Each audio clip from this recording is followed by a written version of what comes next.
దేవునికి స్తోత్రము, దేవదేవునికి వందనములు. ప్రభువైనటువంటి యేసుక్రీస్తు నామములో మీ అందరికీ శుభములు తెలియజేస్తున్నాను.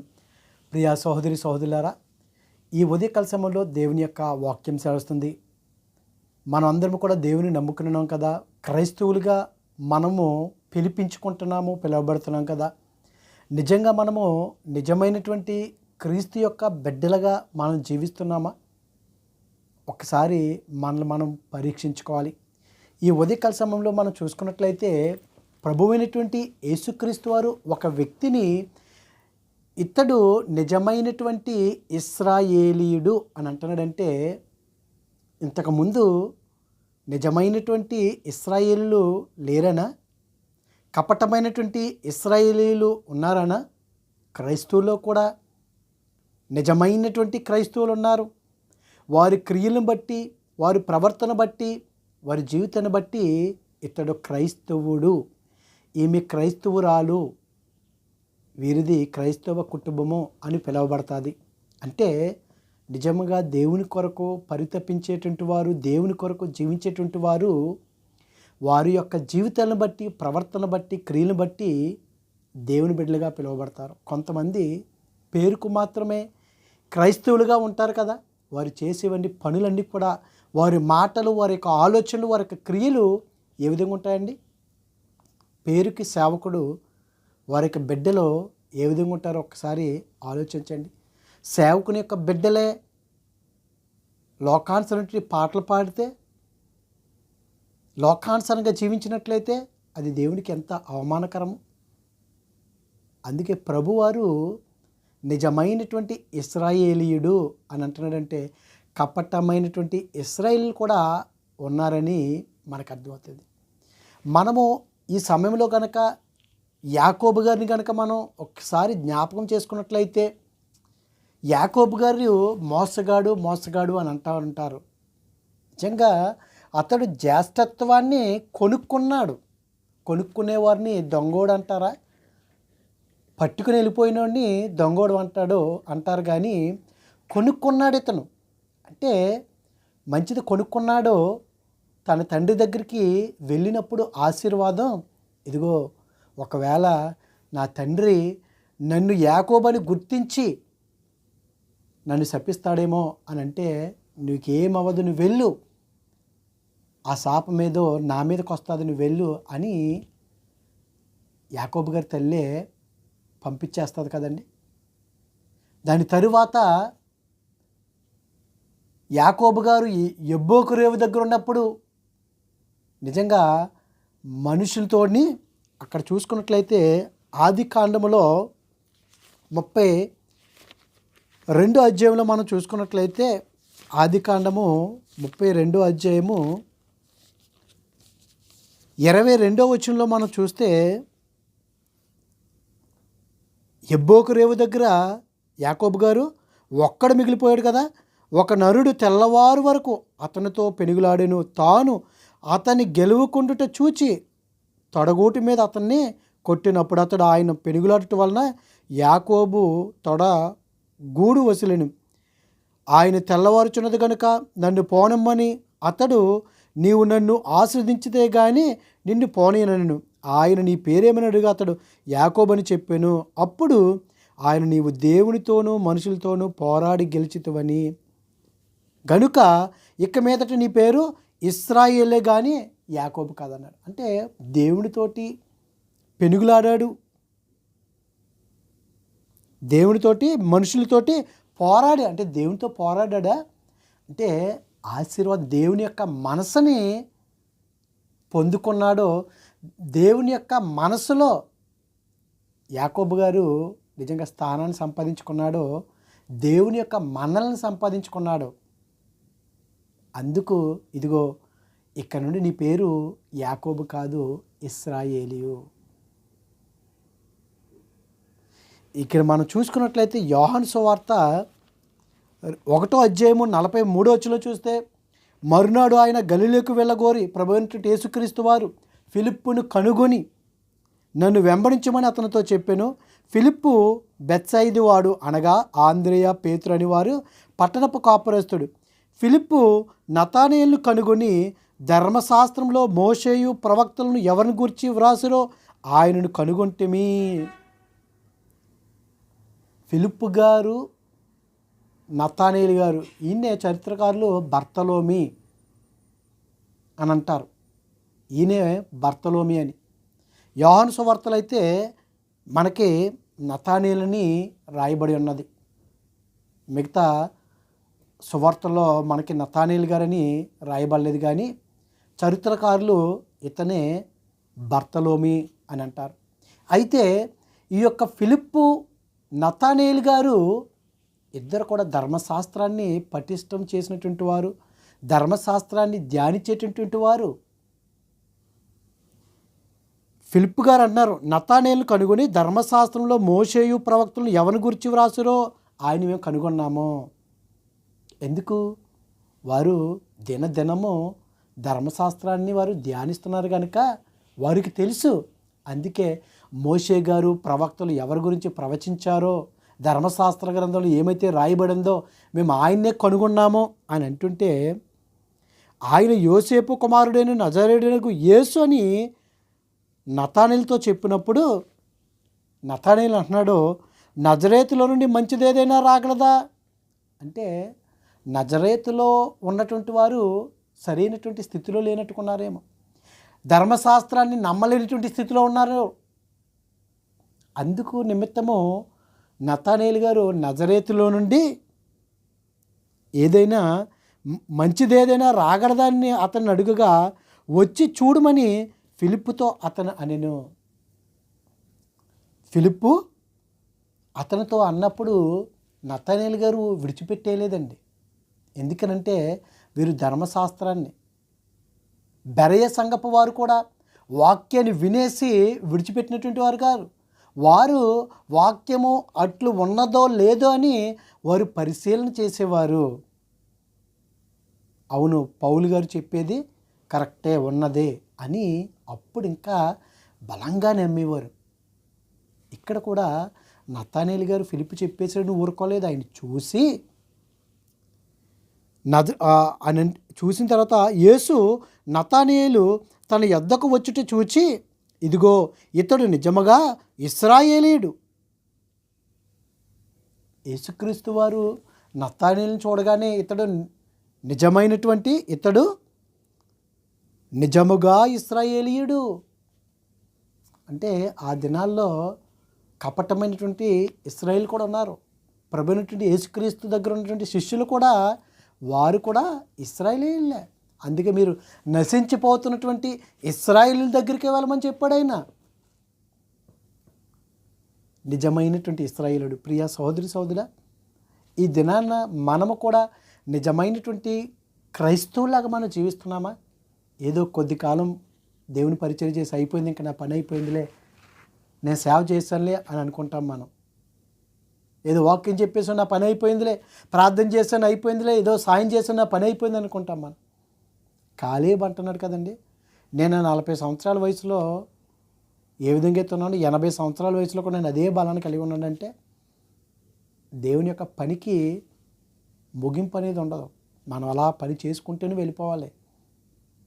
ఇక్కడ ప్రభు అయినటువంటి యేసుక్రీస్తు వారు స్వయంగా ఇతడు నిజముగా ఇశ్రాయేలుడు, ఇతడు ఏ కపటము లేదని అతని గురించి చెప్పాను.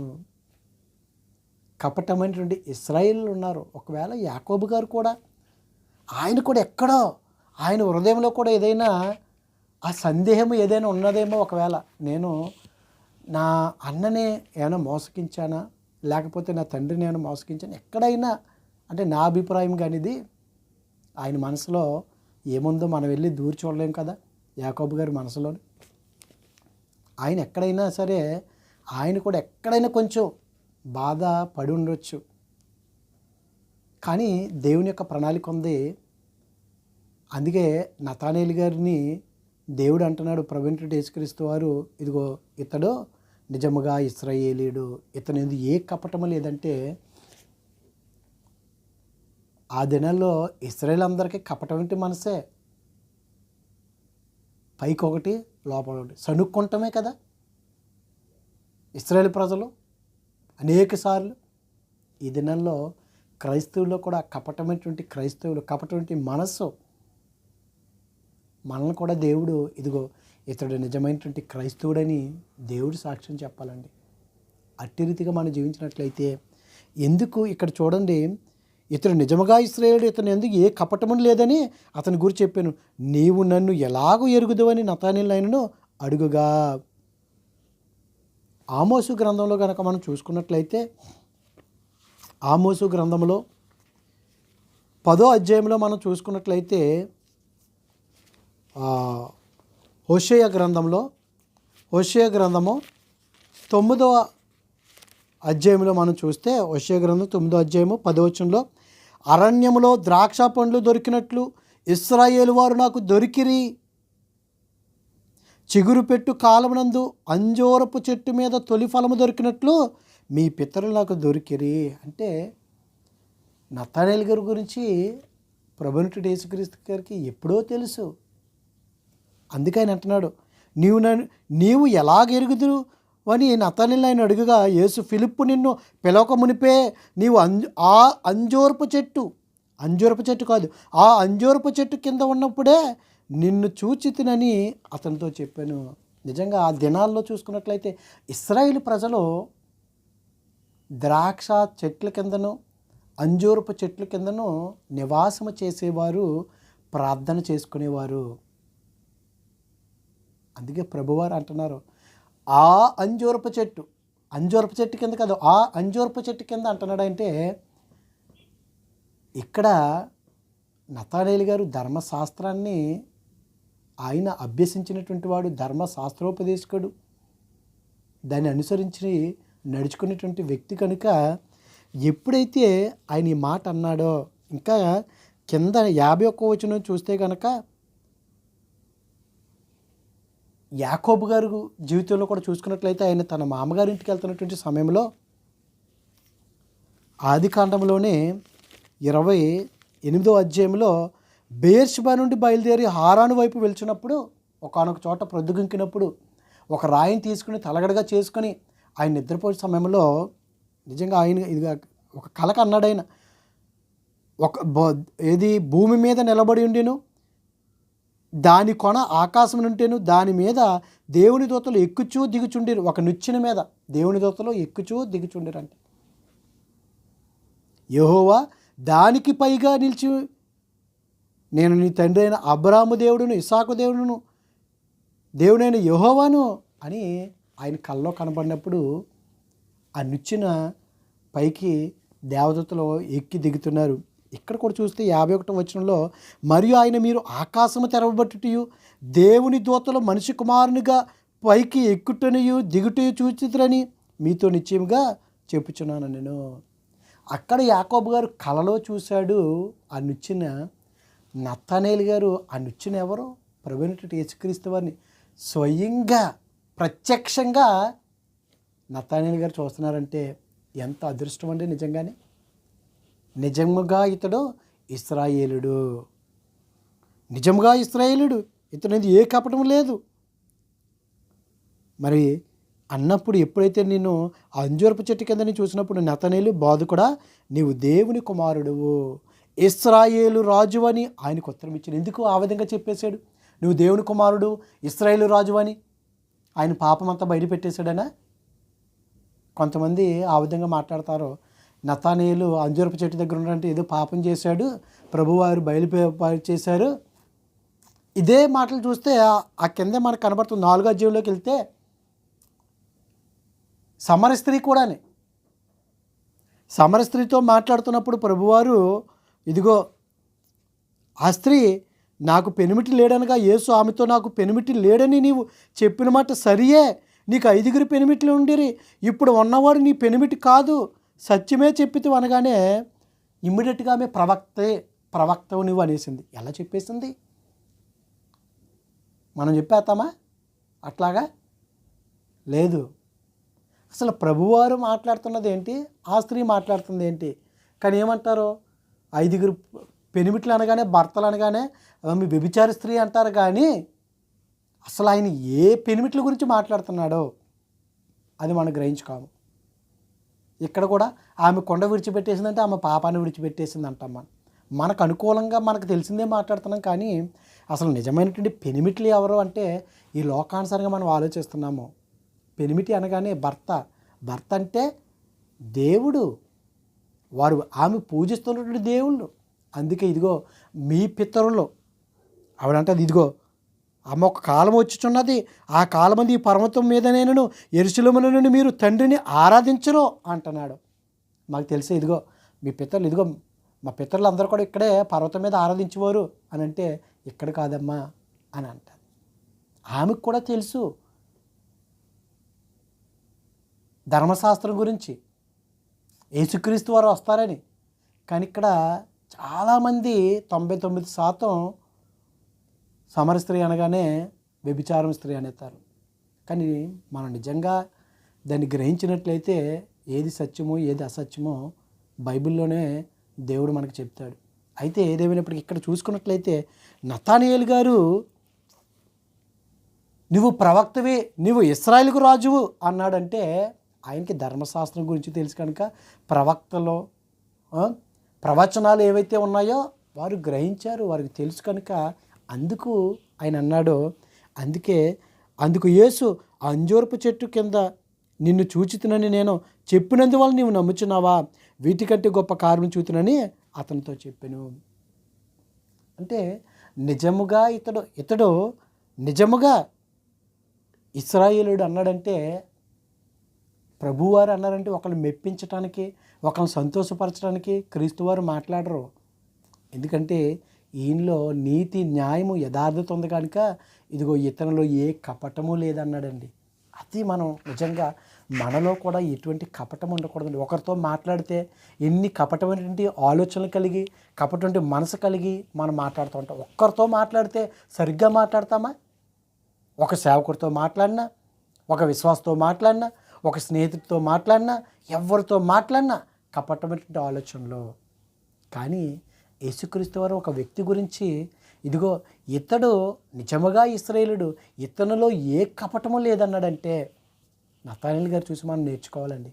వాక్యాన్ని మనం వింటున్నామో బోధించేస్తున్నామే, కానీ దాన్ని అనుసరించి నడుచుకోవాలి, ఒక మాదిరికరంగా ఉండాలి. అప్పుడు దేవుడు మన గురించి సాక్ష్యాలు చెప్తారు. నా గురించి నేను చెప్పుకుంటాం కాదు, మన గురించి ఎదుటివారు దేవుడు సాక్ష్యం చెప్పినట్లయితే, ప్రియ సహోదరి సహోదరా, ఈ ఉదయకాల సమయంలో నతానియేలు గారు దేవాతి దేవుడు, నిజమైనటువంటి ఇశ్రాయేలు అంటే ప్రభువారు దేవాతి దేవుడు. హోషేయ గ్రంథంలో ఆయన అంటున్నాడు కదా, నేను అరణ్యంలో ద్రాక్ష పండ్లు దొరికినట్లు ఇశ్రాయేలు వారు నాకు దొరికిరి, చిగురు పెట్టు కాలమందు అంజూరపు చెట్టు మీద తొలి ఫలము దొరికినట్లు మీ పితరులు నాకు దొరికిరి అంటున్నాడంటే, దేవాది దేవునికి అన్ని సమస్తము తెలుసు కనుక, నతానియేలు గారు చరిత్ర, ఆయన జీవితం అంతా తెలుసు కనుక, ఇదిగో నేను ఫిలిప్పు నేను కనుగోకముందే నీ గురించి నాకు తెలుసు అన్నాడంటే, ఈ దినాన మన గురించి దేవునికి తెలుసు. కానీ మనం ఇంకనూ నటనా జీవితము, వేషధార జీవితమే జీవిస్తున్నాం. కానీ నిజమైనటువంటి క్రైస్తవులుగా జీవించినట్లయితే దేవుడు మనల్ని ఆస్వాదిస్తాడు. అటువంటి కృప దేవుడు మనందరికీ అనుగ్రహించును గాక. ఆమేన్. పరిశుద్ధుడా, ప్రేమగల తండ్రి, మహిమగల దేవానికి స్తోత్రాలు ప్రభా. ఇదిగో దేవా, ఈ ఉదయకాల సమయంలో తండ్రి నతానియేలు గారు ప్రభా, ఇశ్రాయేల్లో ప్రభా, నిజముగా ఇతడు ఇశ్రాయేలుడు, కపటము లేనటువంటి వ్యక్తిని సెలవిచ్చిన ప్రభా, నీవు సాక్ష్యం చెప్తున్నావు ప్రభా, ఇతరులు ఎటువంటి కపటం లేదని. ఇదిగో మేము కూడా ఎటువంటి కపటము లేకుండా నిష్కపటమైన మనసు కలిగి మేము జీవించడానికి మాకు సహాయం దయచేయండి. నీ కృపలో మమ్మల్ని భద్రపరచమని క్రీస్తు నామములో అడుగుచున్నాం పరమ తండ్రి. Amen, amen. God bless you all.